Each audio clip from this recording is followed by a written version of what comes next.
Hello tout le monde, j'espère que vous allez bien. 2 jours de suite que je fais des petites vidéos. Comme vous savez, moi j'y vais avec l'inspiration du moment. Euh, et là, je suis inspirée, donc me revoilà dans vos écrans. J'espère que vous allez bien. Aujourd'hui, j'ai envie de faire suite à ma vidéo d'hier concernant les conditionnements. Dans la vidéo, j'ai parlé un peu de santé. Mais je parlais du conditionnement de la peur qui se cache derrière les maladies. Euh, j'ai rien contre aller à l'hôpital, aller se faire soigner, aller voir un médecin de médecine traditionnelle, prendre des antibiotiques. Mon idée était pas là, puis je pense que je l'ai trop survolé pour bien l'exprimer. Donc j'avais envie de creuser ça un petit peu plus aujourd'hui. Euh, Dans le fond, on a une enveloppe, un corps physique, notre petit véhicule qu'on choisit pour venir sur cette planète Terre, Gaïa, qu'on peut surnommer la planète, la Terre maman. Donc, sur Terre, notre véhicule, c'est notre corps physique. C'est notre petit véhicule qu'on a choisi. Donc, il faut en prendre soin. Faut en prendre soin parce qu'on n'en aura pas d'autres. C'est sûr qu'on peut changer des pièces, comme une voiture normale, qu'on peut aller au garage, faire un changement d'huile, voir notre mécanicien, changer les pneus, changer le muffler parce qu'il gronde trop. On peut faire ça. Par contre, c'est beaucoup plus facile d'entretenir notre voiture avant que tout pète. C'est un peu ça notre corps aussi. Et on a plus été habitué de agir quand le symptôme est présent.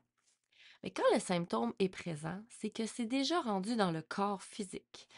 Donc, moi qui ai fait un cours pour être naturothérapeute, on apprend des médecines alternatives, des médecines douces, l'Ayurveda. Donc, c'est vraiment d'aller voir le global, d'aller voir l'alimentation, les relations humaines, le travail, d'aller voir toutes les sphères de la vie pour voir où sont les déséquilibres et pour essayer de rééquilibrer tout ça pour que notre corps soit en harmonie et que on ne développe pas de maladie.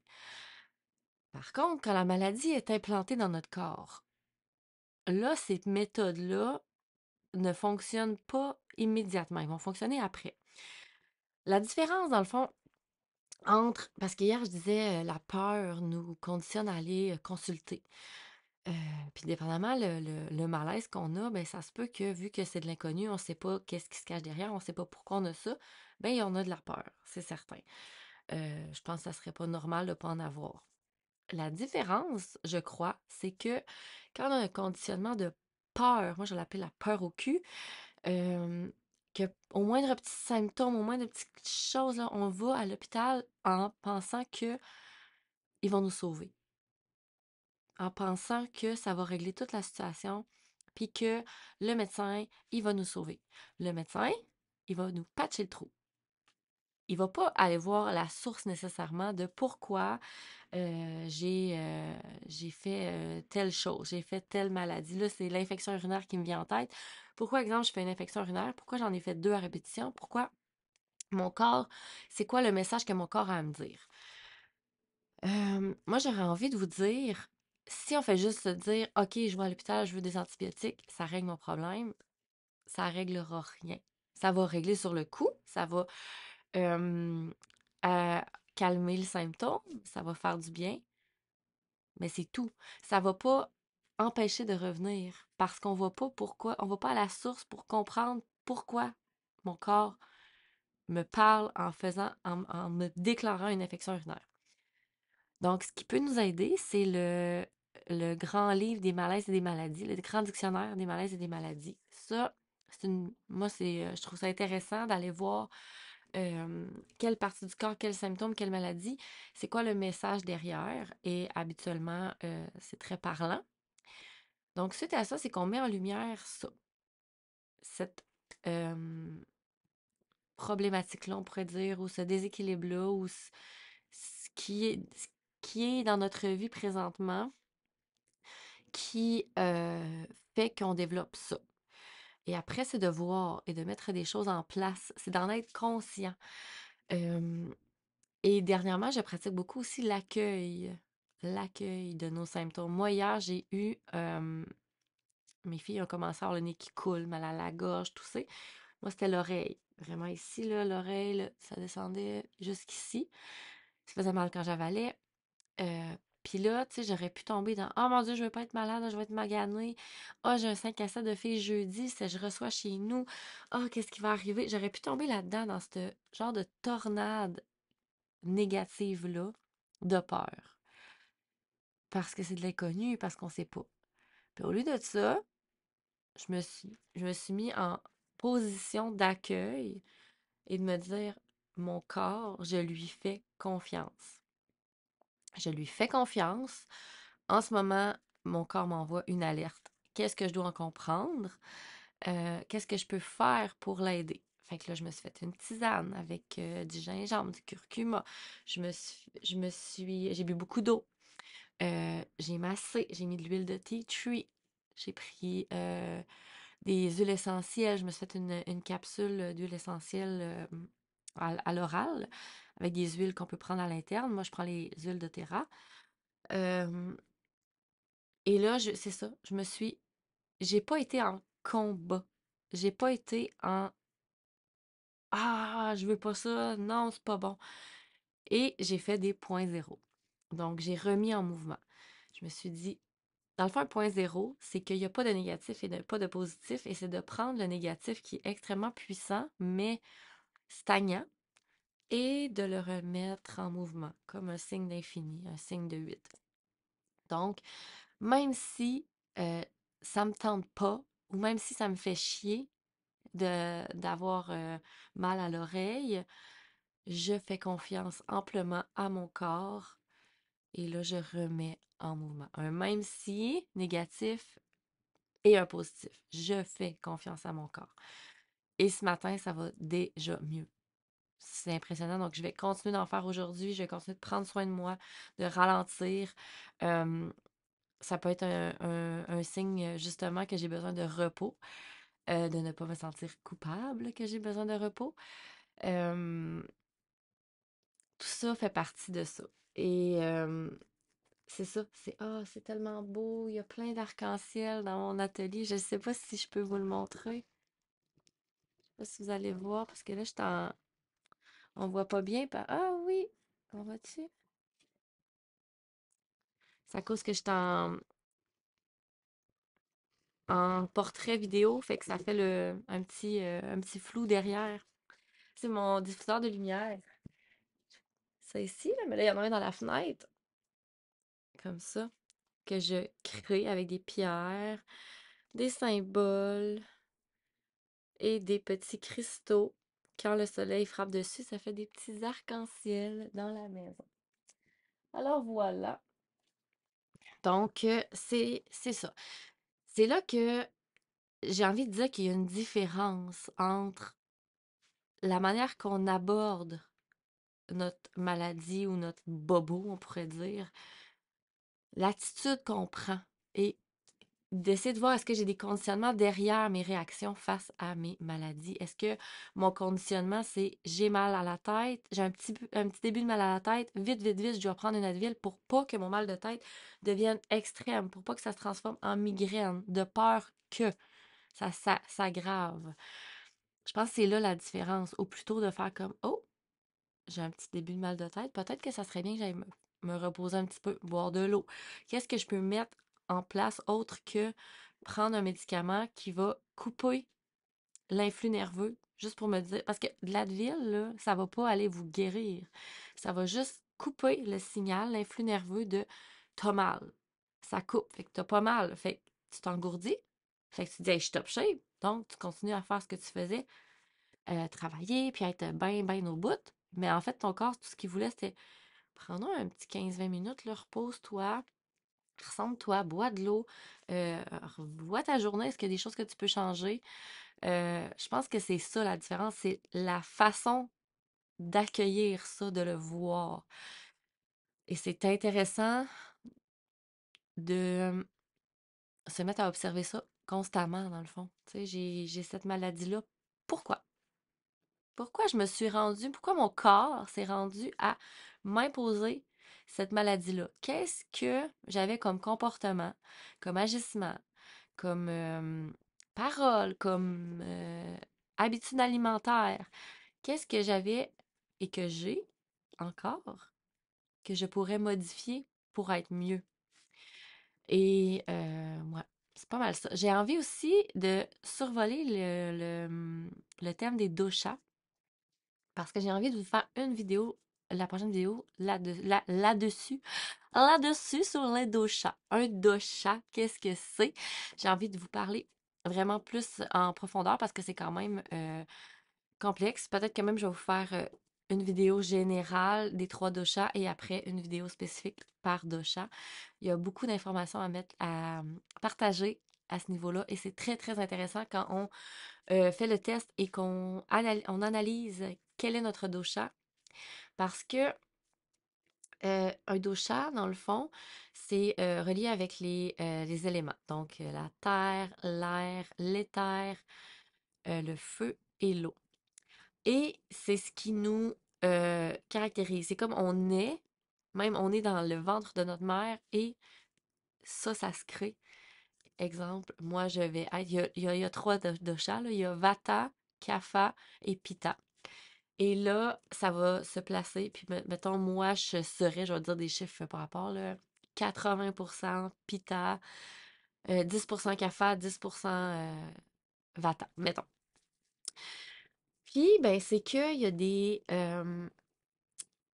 l'alimentation qui fit plus avec notre dosha. Il y a des aliments que si on mange selon notre dosha, ben, ça va déséquilibrer. Ça sera pas bon pour nous, on sera pas optimal, on sera pas à notre meilleure santé globale. Donc, c'est vraiment intéressant. Comme le pitta, moi je suis pitta quand même assez fort. Le pitta, c'est feu et eau, les éléments. Et c'est des gens très passionnés, très expressifs. Tu sais, la flamme, là, tu le ressens. Donc, et là, ben moi, c'est que justement, quand je suis déséquilibrée, je peux créer de l'inflammation dans mon corps. C'est un moyen que mon corps, parce que j'ai trop de feu à l'intérieur de moi, donc je dois venir compenser avec de l'eau, avec des éléments qui ont de l'eau, prendre des bains et tout ça. Comme moi, mon corps, là, il me parle beaucoup avec mes mains. Je fais de l'inflammation avec mes coudes. J'ai du psoriasis. Euh, et là, je suis justement à analyser c'est quoi le message? Peut-être que je prends des aliments, tu sais, je sais que je mange beaucoup de cochonneries, tu sais, des bonbons, du sucre raffiné, des choses-là. Peut-être que c'est juste ça qui fait que mon corps le ressort. Euh, Peut-être que j'ai des agissements aussi, tout ça. Donc là, j'ai ce processus-là que je vais faire et peut-être que je vais le documenter. Ça peut être intéressant aussi euh, d'analyser ça. Donc, en gros, c'est pas mal ça. Est-ce qu'on finit avec une petite carte? Une petite carte? On y va-tu avec la puissance de la lune? Allons-y avec celle-là. Donc, on va se tirer une carte. Peu importe quand vous écoutez la vidéo, cette carte-là s'adresse pour... ben, posez une question. En ce moment, là, on va prendre le temps, on va tous se poser une question, puis je vais tirer une carte, puis la carte, elle va fitter pour tout le monde. OK.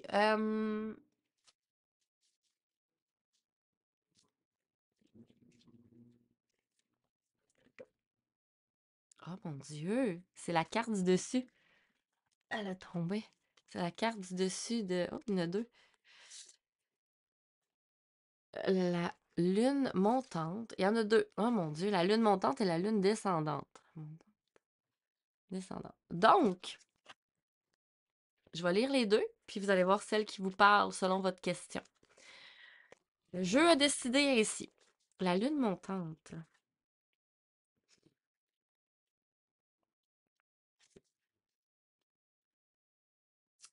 La lune montante, 47.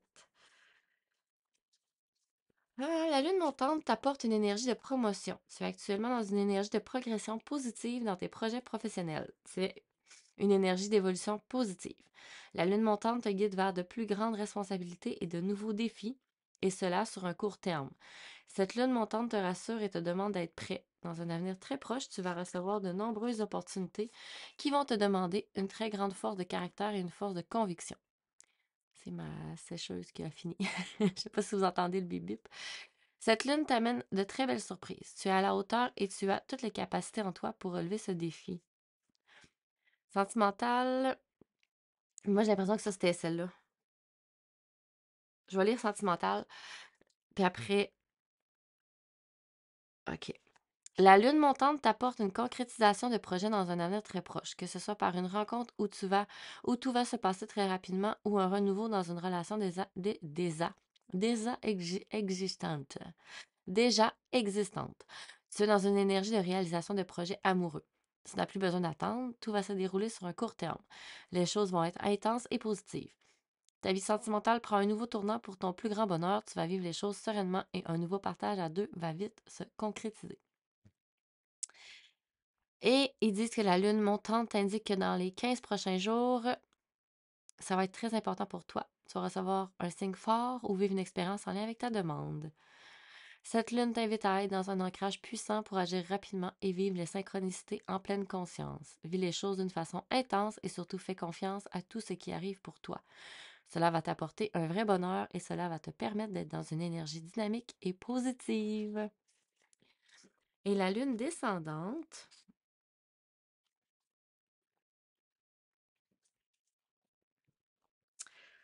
la lune descendante t'invite à ralentir le rythme concernant ta vie professionnelle. Actuellement, tu es dans une énergie où tu fais plusieurs choses en même temps. Tu disperses ton énergie, tu ne prends pas assez de temps pour analyser tes actions et pour prendre conscience de la portée de tes actions. Cette lune te demande de prendre du repos, de faire une pause. En voulant tout faire tout de suite, tu perds du temps car tu n'es pas disponible pour recevoir les signes et les synchronicités. Accorde-toi des moments de calme. Prends conscience que c'est en ralentissant ton rythme que tu vas avancer d'une nouvelle façon plus efficace et plus déterminée. Sentimentale, cette lune descendante t'invite à ne pas te précipiter dans ta vie sentimentale, que ce soit en lien avec une rencontre, une relation qui vient de débuter ou une relation déjà existante. Cette lune t'invite à prendre du temps pour réfléchir à ce que tu souhaites vraiment. Tu es une personne qui est passionnée. Quand tu aimes, tu ne regardes pas les signaux d'alerte et tu avances les yeux fermés, guidé par tes élans de cœur. Parfois, tu t'investis trop dans une relation et cela t'apporte de la déception et de la douleur. Cette lune t'invite à prendre du recul, prends le temps pour les décisions importantes, prends le temps de connaître l'autre, prends le temps de te connecter avec tes besoins véritables. La lune descendante t'indique que le signe que tu attends ou l'événement important s'est déjà produit. Elle t'invite à te souvenir des 15 derniers jours. Donc, les 15 derniers et les 15 prochains, on a quelque chose là. Des synchronicités. Je trouve que les deux cartes se ressemblent quand même. Il y a des trucs similaires. Eh bien, c'est super intéressant. Je parlais justement d'être à l'écoute de notre corps et de ralentir au besoin. Je pense que ça confirme le tout. Alors, j'espère que vous avez aimé mon petit sujet du jour. Je vous souhaite une belle journée et à la prochaine. Bye!